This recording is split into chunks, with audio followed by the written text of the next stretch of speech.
네, 하나님의 말씀 나누겠습니다.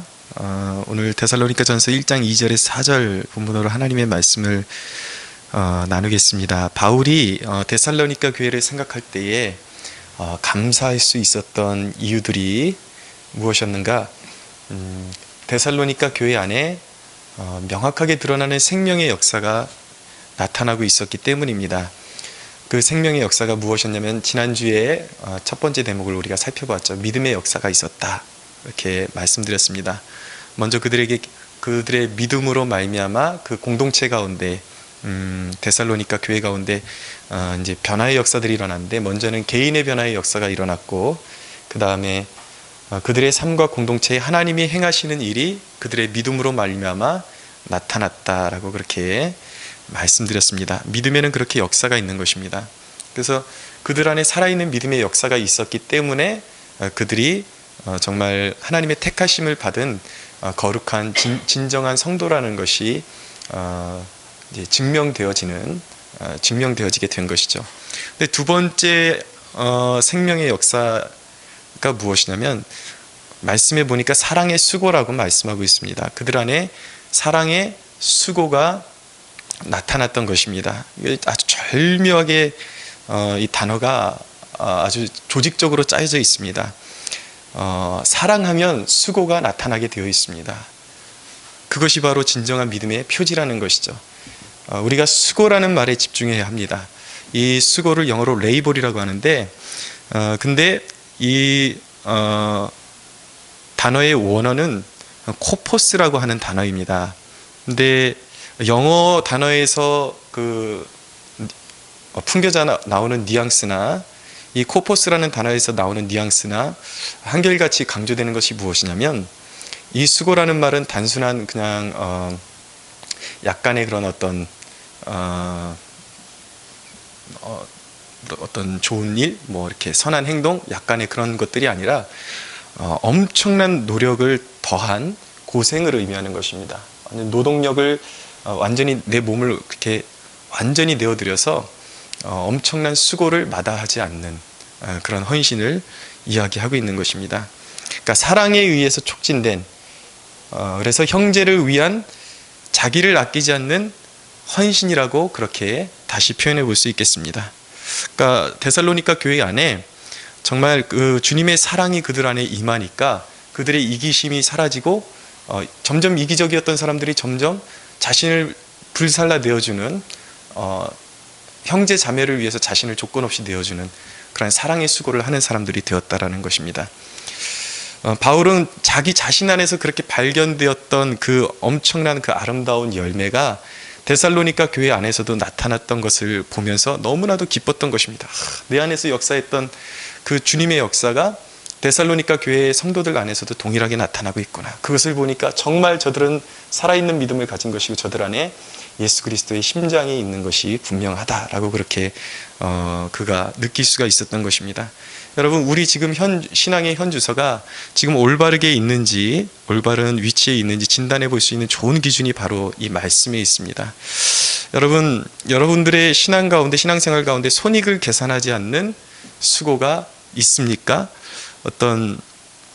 정말 교회를 위해서, 형제 자매를 위해서 내 자신을 이렇게 계산하지 않는, 기꺼이 나를 내어주기 원하는, 그래서 그것이 마음에만 있는 것이 아니라 겉으로 드러나는, 그래서 진정한 그런 내 손발이 움직이는 수고가 있는가라고 묻고 있는 것입니다. 이것이 있어야 진정한 사랑이 내 안에서 역동하고 있다라는 증거이며 주님의 사랑이 내 안에서 역사하고 있다라는 것이 분명해지는 것입니다.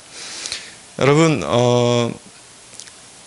주님이 우리에게 원하시는 사랑은 헤아리지 않는 사랑입니다. 주님의 일을 할 때는 헤아리면서 하는 것이 아닙니다. 그냥 내 자신을 내어주는 것이죠. 우리가 헤아리는 사랑을 할 때는 주님께서 분명히 말씀하셨거든요. 너희가 헤아린 만큼 나도 너희에 대해서 헤아릴 것이다, 그렇게 말씀하셨어요. 그러니까 우리가 헤아림을 받지 않으려면 우리의 마음 중심으로부터 출발된 진정한 사랑의 역사와 수고가 나타나야 한다는 것입니다. 바울은 자기 자신의 열심의 동기를 어떻게 설명했냐면 고린도후서에서 이렇게 이야기했습니다. 그리스도의 사랑이 우리를 강권하시는도다 라고 말했어요. 바울의 그 열정, 패기, 그리고 교회를 위해서 자기를 아끼지 않는 그 열정이 어디서 나온 것인가? 그리스도의 사랑이라고 말씀하고 있어요. 그 사랑 때문에 그 사랑이 나를 움직이도록 강권한다라는 거예요. 심지어는 생명을 걸고 교회를 섬길 정도로 그 사랑이 나를 강권하신다고 고백하고 있는 것입니다. 바울은 이 대목에서 주님의 무한한 사랑을 떠올리고 있는 것입니다. 바울은 자기 자신을 대하여 고백할 때 뭐라고 고백했냐면 죄인 중에 괴수라고 고백했습니다. 자기는 도저히 구원받을 자격이 없는, 왜입니까? 바울은 정말 가장 앞장서서 그리스도인들을 핍박했던 사람이었습니다. 복음을 회방했던 사람이었습니다. 구원받을 자격이 전혀 없던 사람이었는데 죄인 중에 괴수였던 그 바울을 주님은 조건 없이 완전히 주님의 그 사랑으로 바울의 옛사람을 무너뜨리시고 바울을 주님의 종으로 삼아주셨던 것입니다. 그것이 무엇입니까? 그것이 조건 없이 베푸시는 주님의 사랑이요, 정말 괴수 같은 죄인을 향하신 주님의 그런 열정인 것이죠. 그 죄인을 품고 그 죄인을 사로잡아서 자기의 그런 일꾼으로 삼으시고자 하는 그런 주님의 열정이 바울을 변화시켰던 것입니다. 그 주님의 사랑을 받고 나니까 주체할 수가 없는 거예요. 가만히 있을 수가 없었던 것입니다. 그래서 그 주님의 사랑이 바울 안에 들어오니까 바울 또한 그런 사랑을 행하는 존재로 변할 수밖에 없었다라는 거예요. 여러분, 주님의 사랑을 우리가 묵상할 때에 어찌 가만히 있을 수 있겠습니까? 주님의 사랑은 어떤 사랑입니까? 주님의 사랑은 우리를 움직이는 사랑이에요. 여러분, 먼저 주님의 사랑은 포기하지 않는 사랑이었습니다. 우리가 주님의 사랑의 특징을 잘 묵상하려면 어디를 한번 묵상해 보면 도움이 되는가? 요한복음을 처음부터 끝까지 한번 쭉 깊게 한번 묵상해 보면 큰 도움이 됩니다. 참 이해가 되지 않는 것이, 제가 요한복음을 묵상하고 연구하면서 주님이 참 이해가 가지 않는 부분이, 그렇게 주님의 말씀을 거역하고 그리고 주님이 진리를 가르쳐 줄 때마다 오히려 그 진리의 말씀에 감사하는 무리들이 아니라 늘 죽일 기회를 찾는 자들을 주님께서 포기하지 않으시고 늘 성전에 서셔서 큰 목소리로 외쳐서 복음을 외치셨다고 그렇게 기록하고 있습니다. 왜였을까요, 여러분?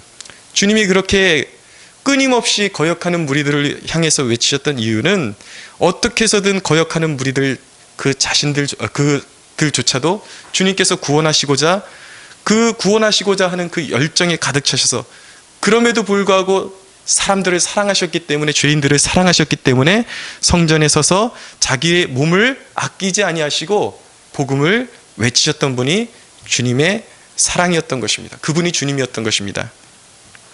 여러분, 우리가 복음을 전하면서 인정받으면서 전하려고 하는 것은 큰 오류인 것입니다. 우리 주님께서도 반대에 직면하셨고, 그럼에도 불구하고 수없이 죽일 기회를 찾는 사람들조차도 포기하지 아니하시고 전하셨던 분이, 복음을 전하셨던 분이 우리 주님이에요. 그런데 여러분, 우리 또한 그 주님의 발자취를 따라서 복음을 전할 때 반드시 핍박이 있을 수밖에 없고 비웃음과 조롱이 있을 수밖에 없다라는 사실을 우리가 꼭 기억해야만 하는 것입니다. 또한 주님의 사랑은 육신의 한계에 굴복하지 않는 사랑이었습니다. 주님이 사마리아 여인을 만나셨을 때 주님의 몸의 상태는 어떤 상태였는가? 심히 목마르고 배고픔에 쪄들어 있는 상태였습니다. 아주 육체적인 컨디션이 좋지 않은 상태에서 주님이 사마리아 여인을 찾으셨어요. 주님이 한 영혼을 구원하실 때에 그 사람의 어떤 사람의 자격을 보고 그 사람을 찾아가신 것이 아니었어요. 주님은 인간이 정해놓은 그 편견의 벽을 뛰어넘으셔서 사람들을 찾아가셨습니다. 사마리아 사람들은 어떤 사람들이었습니까? 유대인들에게 개처럼 취급받는 사람들이었고 이방인으로 낙인이 찍힌 사람들이었습니다. 종교적으로 혼탁한 사람들이요, 사람으로 쳐줄 가치도 없는 그런 사람들로 그렇게 낙인이 찍혀있던 사람들이었지만, 예수님은 인간들이 정해놓은 그 한계, 편견에 갇혀있지 아니하시고 기꺼이 그들에게 가서 주님의 사랑을 전해주기를 원하셨어요. 그렇게 전하셨습니다. 그리고 주님께서는 자신의 육체의 한계에 굴복하지 않으시고, 목마르고 배고프고 피곤하실지라도 오히려 그런 상황까지도 이용하셔서 죽어가는 영혼을 살리시기를 원하셨습니다. 그렇게 사람들을 만나셨어요. 주님의 사랑은 찾아가는 사랑이었습니다. 주님은 제자리에 머무시는 법이 없었어요. 수고를 아끼지 아니하셨어요. 정말 군대 귀신 들려서 정말 자신의 인격을 송두리째 빼앗긴 영혼을 찾아가시고자 정말 바다를 건너가시고 나사로가 죽었다라는 그러한 이야기를 들으셨을 때 주님께서는 먼 길을 마다하지 않고 수고를 마다하지 않고 정말 영적으로 굶주려 있고 죽어 있는 영혼을 찾아가셔서 수고를 아끼지 아니하시고 모든 자신의 육체의 피곤함과 모든 그런 육체의 한계를 뛰어넘어서 사랑을 전해주셨던 분이 바로 우리가 믿는 예수님이신 것입니다. 할렐루야. 네. 주님의 사랑은 제자들의 발을 씻겨주신 사랑이었어요. 여러분, 주님은 결정적으로 죄인들을 위해서 자신의 몸을 십자가에 내어주신 사랑의 하나님이셨습니다. 죄인을 위해서 자신을 기꺼이 내어주기를 아끼지 않으셨어요. 어떤 고된 길도 주님은 마다하지 않고 걸어가시고 어떤 고난도 죄인들을 위해서 참으셨던 분이 우리 예수님이십니다. 여러분, 만약에 정말 고되고 힘든 일로 짜증내야 하는 상황이 있다면 여러분, 그런 일을 주님보다 더 많이 경험한 사람은 없을 것입니다. 주님보다 더한 상황은 없었습니다. 주님은 정말 우리를 위해서 자신의 모든 것을 내어주셨습니다. 어떤 고난도 정말 인간이 감당할 수 없는 극한의 고난을 죄인들을 위해서 받으셨던 분이 우리 주님이십니다. 그럼에도 불구하고 주님은 자신의 연약함으로 인해서, 주님께서 이 말씀은 무엇이냐면 주님이 인간의 몸을 입으셨기 때문에 그런 배고프고 줄이시고 핍박받으시고 매질당하시고 채찍질 당하시고 이런 일을 당하실 때에 여러분, 주님께서는 자신의 그런 한계에 갇혀서 인간들을 위해서 십자가를 지셔야 했을 때 자신의 연약함 때문에 아버지를 붙들고 우신 적은 있어도 죄인들을 위해서 자신이 당한 고난 때문에 불평하신 적은 한 번도 없었다라는 것을 우리가 기억해야 하는 것입니다. 왜입니까? 왜 주님께서 자신의 몸을 내어주시면서 한 번도 불평하지 않으시고 그렇게 죄인들을 위해서 자신을 헌신하실 수가 있었습니까? 그 이유는 단 하나였어요. 우리를 진정 사랑하셨기 때문입니다. 할렐루야. 그 사랑이 그 어떤 고난도 불평하지 않고 주님 스스로가 감내하실 수 있게끔 그렇게 자신을 몰아가셨던 것입니다. 이 주님의 움직이는 사랑, 주님의 사랑은 움직이는 사랑이었어요. 자신을 완전히 내어주는 사랑이었습니다. 이 주님의 움직이는 사랑이 바울을 강권했던 것입니다. 그 사랑이 바울 안에 들어오니까 주체할 수가 없었던 거예요.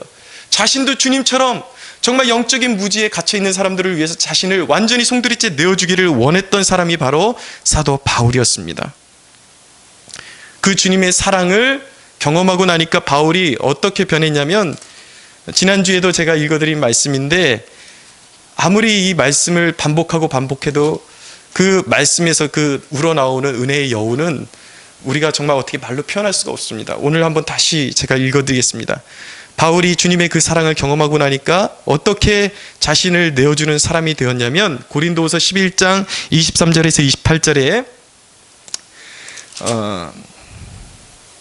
내가 수고를 넘치도록 하고 옥에 갇히기도 더 많이 하고 매도 수없이 맞고 여러 번 죽을 뻔하였으니 유대인들에게 40에서 하나 감한매를 5번 맞았으며 3번 태장으로 맞고 1번 돌로 맞고 3번 파선하고 일주야를 깊은 바다에서 지냈으며 여러 번 여행하면서 강의 위험과 강도의 위험과 동족의 위험과 이방인의 위험과 시내의 위험과 광야의 위험과 바다의 위험과 거짓 형제 중의 위험을 당하고 또 수고하고 애쓰고 여러 번 자지 못하고 줄이며 목마르고 여러 번 굶고 춥고 헐벗었노라. 이 외의 일은 고사하고 아직도 날마다 내 속에 눌리는 일이 있으니 곧 모든 교회를 위하여 염려하는 것이라. 아멘. 여러분, 주님의 사랑이 그 안에 들어오니까 어떤 수욕을 당하고 매맞고 굶주리고 그런 상황 가운데서도 바울의 고백은 이런 것입니다. 내가 이런 고난을 당했음에도 불구하고 나를 괴롭게 하는 것은 다른 일에 있다. 이 외의 일은 다 고사하고 이것은 아무것도 아니고, 내가 매맞은 거, 굶고 헐벗은 건 아무것도 아니고, 오히려 나를 눌리게 하는 그 한 가지는 무엇이냐면 교회를 위하여 염려하는 것이다. 주님 안에 있는 백성들, 하나님의 성도들이 정말 영적으로 바로 서 있는지, 그것만이 오히려 자기를 눌리게 하는 것이고 그것만이 자신의 염려의 대상이었다라는 것입니다. 그런데 여러분, 바울을 강권했던 그 사랑이 이 데살로니가 교회 안에 임하니까, 주님의 사랑이 임하니까 바울 안에서 역사했던 그 역동력 있는 사랑이 데살로니가 교회 안에서도 나타나고 있었던 것입니다. 그 사랑이 부어지니까 서로에게 자신을 내어주고 수고를 아끼지 않고 고된 일도 마다하지 않는 그 헌신이 데살로니가 교회 안에 나타났던 것입니다. 할렐루야. 여러분, 중요한 것은 무엇이냐면 오늘도 이 살아있는 하나님의 말씀으로 말미암아 주님의 그 사랑이 우리를 강권하심을 믿어야 하는 것입니다. 할렐루야. 아멘. 주님의 사랑이 우리를 움직이도록 강권하고 계신 것입니다. 독촉하고 계신 것입니다. 여러분, 사랑은 전인격적이에요. 그것은 마음에서 일어나는 일입니다. 주님의 사랑이 우리의 마음을 강타하게 되면은 그 마음에서 일어난 그 사랑의 열정이 어디로 가는 것이냐면 우리의 손발로 그것이 전달되게 되어 있는 것입니다. 그래서 사랑은 움직이게 되어 있는 거예요. 사랑하면 헌신하게 되어 있는 것입니다. 여러분, 끓는 에너지는 역사를 일으키게 되어 있어요. 증기가 끓게 되면은 그 증기가 담겨있는 용기가 터져버리든지 그냥 갇혀있으면 터져버리든지 아니면 기관차를 움직이든지 뭔가 역사가 일어나는 것입니다.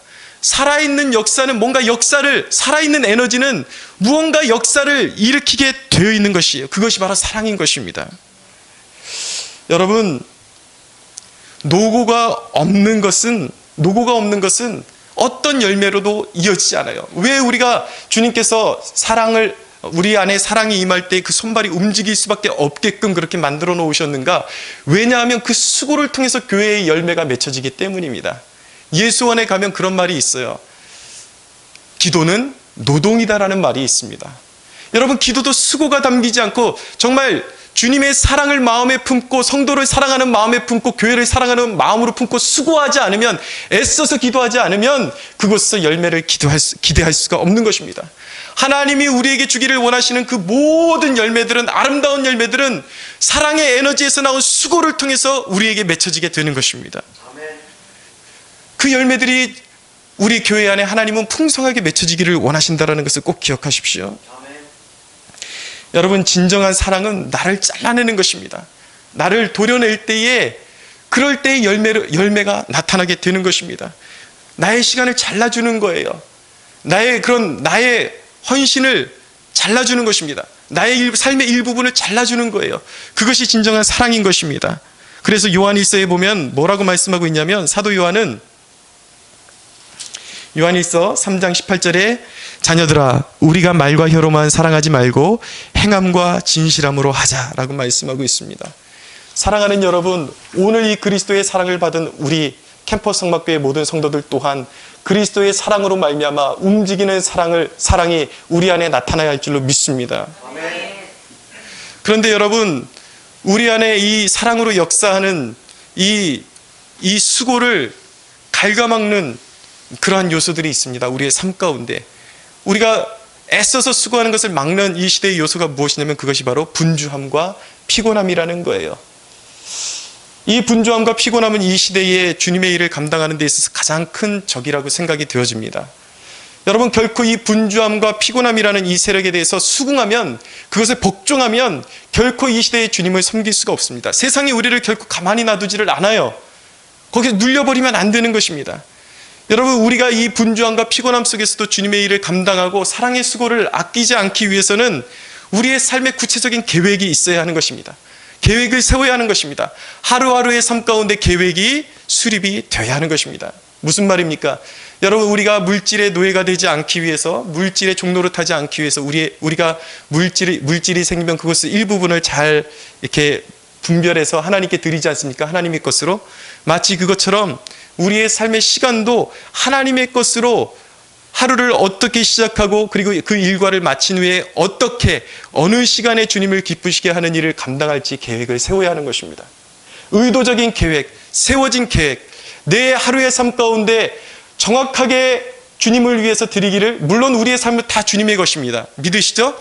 온전히 주님과 하나 되는 삶을 살아야 되는 거예요. 주님과 동행하는 삶을 살아야 되지만, 그럼에도 불구하고 우리가 구체적으로 주님의 일을 감당하기 위해서는 우리의 삶에 있어서 우리의 시간을 구체적으로 계획적으로 띄어서 하나님께 드리지 않으면 우리는 계속해서 분주함과 피곤함에 몰려서 주님의 일을 감당할 수 없는 그러한 열매 없는 쭉정이 인생이 될 수밖에 없다라는 것입니다. 사랑하는 여러분, 여러분들의 하루 일과를, 하루의 시간을 한번 따져보십시오. 나의 하루 일과는 어떻게 지나가고 있는가? 그 가운데서 아침에 일부분을 어떻게 띄어서 하나님께 드릴 것인지, 하나님과 교제를 나눌 것인지, 그렇게 여러분들의 시간을 떼어놓으십시오. 그리고 일과를 마치고 나서 정말 하나님의 교회를 위해서 내가 할 수 있는 일이 무엇인지를 생각하고 그 일을 위해서 언제 어느 때에 감당할 것인지 일부러 시간을 떼어놓아야 하는 것입니다. 그래야 주님이 기뻐하시는 일을 감당할 수가 있게 되는 것입니다. 여러분, 멀리 보지 않게 되기를 원합니다. 우리 가까이에 우리가 섬겨야 할 그러한 일들이 여러분 많이 있습니다. 돌아보면. 그러나 여러분, 우리는 작은 일부터 해서 우리 교회를 변화시키고 여러분들의 삶을 변화시킬 수 있다는 사실을 꼭 기억해야 하는 것입니다. 여러분, 우리가 멀리 보지 말고 약한 지체들을 섬길 수 있게 되기를 원합니다. 아주 작은 노력만 있어도 약한 지체들을 우리가 잘 섬길 수가 있습니다. 제가 며칠 전에 우리 자영자매를 좀 신방을 하고 왔습니다. 지난주에 몸이 좋지 않아서 교회를 예배를 참석하지 못하지 않았습니까? 그래서 자영자매를 이제 만나고 왔는데 제가 보기에는 어떤 주중에 이제 주말로 가면은 좀 많은 유혹을 받는 것 같습니다. 근데 그런 지체들을 우리가 붙잡아줘야 합니다. 여러분, 정말 우리가 작은 일로도 그 연약한 영혼들을 붙잡아줄 수 있어요. 우리가 좀 시간을 할애해서 그런 연약한 영혼들에게 문자로 좀 격려하는 메시지를 남겨주었으면 좋겠다라는 생각을 가져보았습니다. 주말쯤 되면은 물론 딱 시간을 뭐 이렇게 계획한 것처럼 정해놓고 하는 것보다 어느 시간도 괜찮지만은 이제 주말로 갈수록 이제 유혹이 심해지거든요. 그러면 문자 하나씩 보내주는 거죠. 자영자매 힘내라고. 신앙의 초기에는 유혹이 많겠지만은 우리가 자영자매를 위해서 끊임없이 관심을 갖고 기도하고 있다고, 신앙에 바로 서지기를 우리가 그렇게 기도하고 있다고, 그게 문자 메시지를 넣어주는 거예요. 여러분, 또한 우리가 주일 예배를 마치고 나면은 우리가 함께 모이지 않습니까? 우리가 이 사랑의 헌신이라는 것을 거대한 것이 아니라 작은 일을 통해서 실천할 수가 있습니다.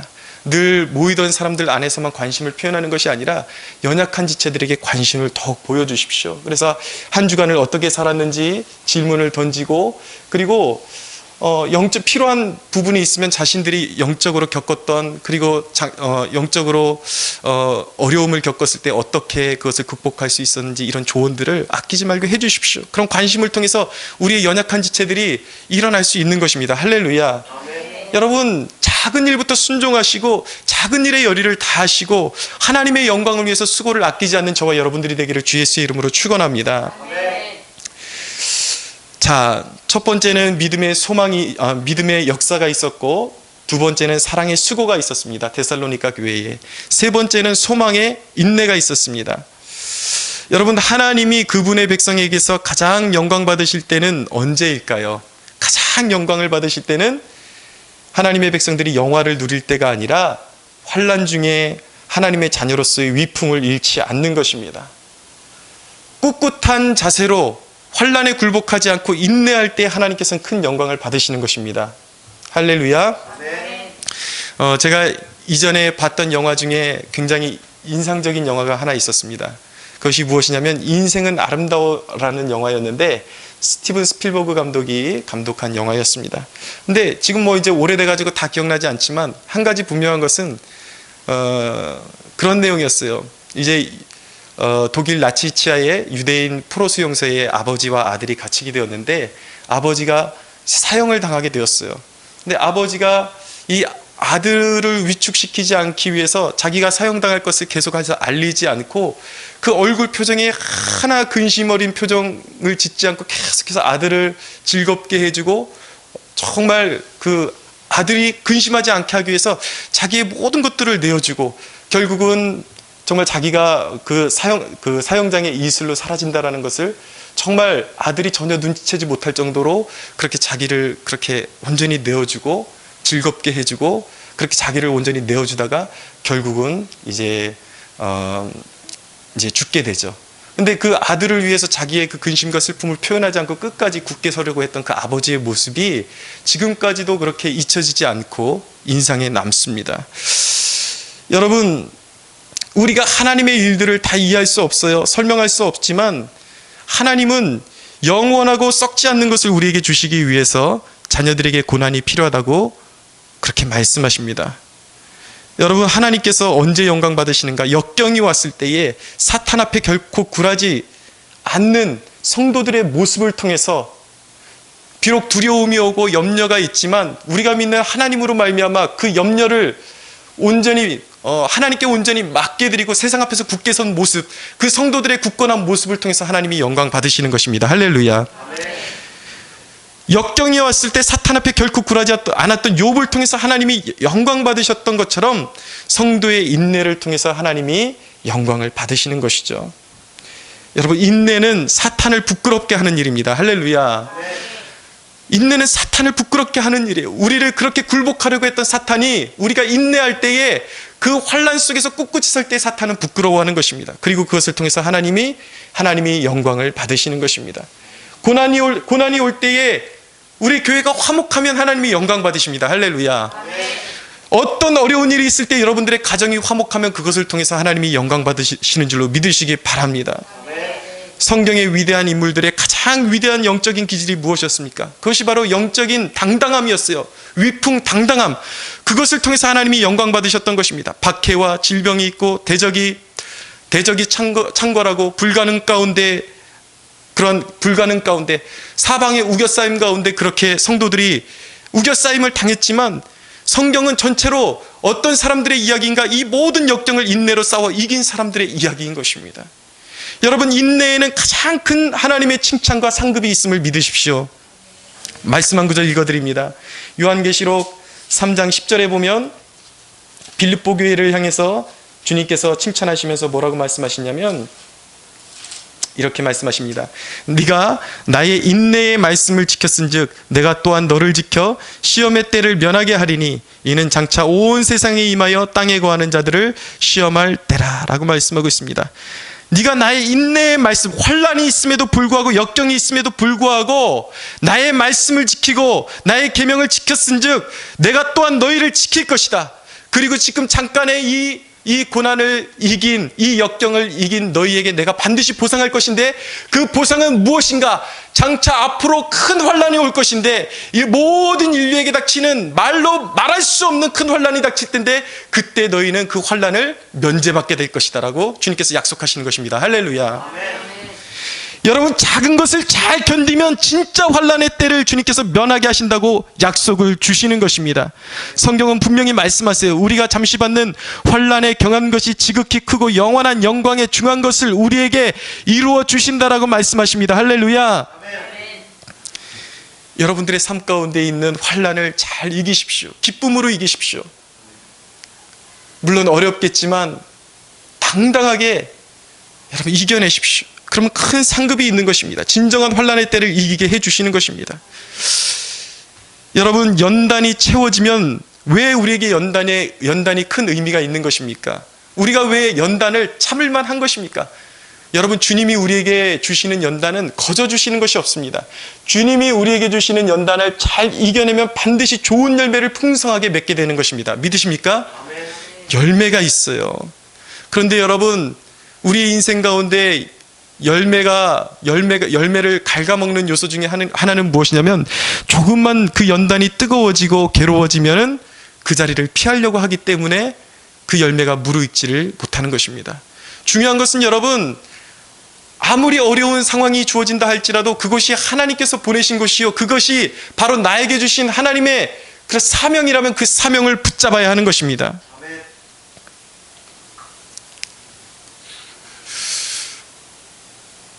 히브리서 12장 2절에 보면 뭐라고 말씀하냐면, 믿음의 주요 또 온전하게 하시는 이인 예수를 바라보자. 그는 그 앞에 있는 기쁨을 위하여 십자가를 참으사 부끄러움을 개의치 아니하시더니 하나님 보좌 우편에 앉으셨느니라 라고 말씀하고 있습니다.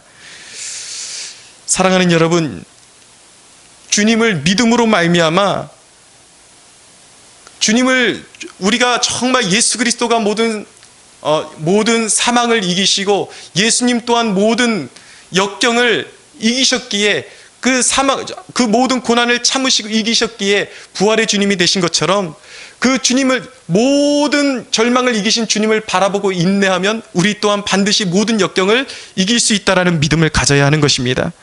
그런데 여러분, 그 인내와 수고에는 항상 좋은 결실이 있어요. 여러분 보십시오. 여러분들이 이 일의 산 증인 아닙니까? 우리가 여러분 소수이지만 포기하지 않고 수년간 이곳에서 기도하고 우리가 정말 그 세일의 기도회를 통해서 기도의 줄을 붙잡고 정말 소망의 줄을 놓지 않았을 때에 정말 작은 열매들이지만 얼마나 또 그것을 다른 시각으로 보면 큰 열매들입니까? 자꾸 귀한 열매들이 맺혀지고 있잖아요. 영혼의 열매들이 맺혀지고 있잖아요. 지금도 이 순간에도 자꾸 하나님께서 전도의 문을 열어주시는 것을 저에게 보여주고 있습니다. 우리 교회를 또 이렇게 관심을 갖고 또 연락이 오는 그러한 지체들이 계속해서 생겨나고 있습니다. 여러분, 이러한 것처럼 비록 아무것도 보여지지 않는 상황 속에서 여러분들의 삶 가운데서도 인내하고 주님을 바라보며 수고하고 기도를 쉬지 않을 때에 반드시 그 인내를 지나서 하나님의 때가 무르익을 때, 주님의 때가 무르익을 때 반드시 좋은 결실을 하나님께서 주심을 믿으시기 바랍니다. 오늘 말씀 가운데 바울의 이어지는 고백은 무엇입니까? 3절부터 4절까지 다시 한번 읽어보겠습니다. 시작. 너희의 믿음의 역사와 사랑의 수고와 우리 주 예수 그리스도에 대한 소망의 인내를 우리 하나님 아버지 앞에서 끊임없이 기억함이니 하나님의 사랑하심을 받은 형제들아 너희를 택하심을 아노라. 아멘. 네, 우리 하나님 아버지 앞에서 끊임없이 기억함이니 하나님의 사랑하심을 받은 형제들아 너희가 택하심을 아노라 라고 고백하고 있습니다. 바울은 복음을 전했던 그 지체들에게서 생명의 역사들, 이 믿음의 역사와 사랑의 수고와 소망의 인내가 이런 생명의 역사들이 나타나는 것을 보고 정말 그 기쁨을 감출 수가 없었던 것입니다. 그러면서 너희를 내가 끊임없이 기억하고 너희를 생각할 때 기도를 쉴 수가 없다라고 그렇게 고백하고 있는 것입니다. 여러분, 우리 안에 생명이 잉태되는 일보다 기쁘고 소중한 일이 더 있겠습니까? 저는 지난주에 제 자신이 굉장히 어떤 마음에 뭉클한 감동을 받았던 것이 무엇이냐면 우리 최경화 자매 잠시 우리 교회에 방문했지 않습니까? 이제 가난 말기에 있어서 이제 3개월 이제 시한부 인생을 살고 있는 자매가 우리 교회에 방문을 해서 바람은 어떻게 됐든 간에 우리 교회에 정착을 해서 함께 했으면 좋겠다라는 저의 그런 기대가 있는데 제가 그 자매가 오고 나서 굉장히 감동을 받았던 것이 무엇이냐면 그 자매의 고백이 첫째는 감동이었어요. 그 살아온 과정 속에서 하나님이 어떻게 역사해 주셨고 또 이렇게 시한부 인생 속에서도 자기가 비로소 하나님의 사랑을 깨닫고 이제는 이제 하나님을 위해서 자신의 삶을 드리기를 원한다라는 그 고백이 감동이 있었습니다.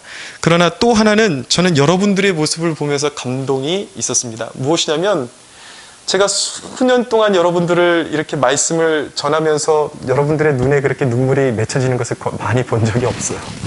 근데 연약한 지체 한 사람을 하나님이 보내주시니까 너나 할 것 없이 그 눈에 눈물이 그렁그렁 맺혀가지고 그 자매를 위해서 진심으로 기도해주는 그런 여러분들의 모습을 보면서 제 마음에 적지 않은 감동이 있었습니다. 약한 지체가 생기니까 가슴이 열리는 것을 보게 된 것이죠. 무슨 말씀을 드리고 싶으냐면 여러분, 앉아서 10년 동안 예배를 드리는 것보다, 예배만 드리고 있는 것보다 한 영혼을 위해서 몸부림쳐 보는 것이 훨씬 유익하고 우리의 가슴이 뜨거워진다라는 것입니다. 여러분, 하나님께서 오늘 우리에게 요구하시는 것은 무엇이냐면, 그렇기 때문에 여기서 앉아서 말씀만 듣고 수년 동안 세월이 지나봤자 여러분, 우리의 신앙에 어쩌면 점점 이 신앙이 뜨거워지는 것이 아니라 화석화될 수도 있어요. 주님께서 우리에게 원하시는 것은 무엇이냐면 정말 우리가 눈물 뿌려야 할 그 지체들을 이곳에 기다리지 말고 찾아 나가라는 것입니다. 주님이 그러하셨던 것처럼 수고를 아끼지 말고 찾아가서 그들에게 너희의 사랑을 전해주라는 것이 바로 주님께서 우리 캠퍼스 성막교회에 주시는 메시지임을 믿어야 하는 것입니다. 사랑하는 여러분, 오늘 이 말씀 앞에서 한번 조명해 보기를 원합니다. 우리는 지금 여러분들 한 사람 한 사람은 진정한 믿음 위에 서 있습니까? 믿음의 역사와 사랑의 수고와 이 소망의 인내가 우리의 삶 가운데 나타나고 있습니까? 종교개혁자인 존 칼빈은 이 세 가지 역사를 참된 기독교에 대한 간략한 정의라고 그렇게 표현을 했습니다. 이 세 가지가 있어야 진정한 교회인 것이고 살아있는 교회인 것입니다. 사랑하는 여러분, 만약에 이 세 가지 중에 어느 한 가지가 떨어지는 부분이 있다면 오늘 주님의 말씀을 기억하면서 어디서부터 우리가 떨어졌고 어디서부터 이 사랑이 식어졌는지를 다시 한번 숙고하면서 회개를 이루고 다시 한번 주님이 원하시는 신앙을 우리가 되찾게 되는 축복이 있게 되기를 주 예수의 이름으로 소원합니다. 우리 하나님께 영광의 박수 올려드리겠습니다.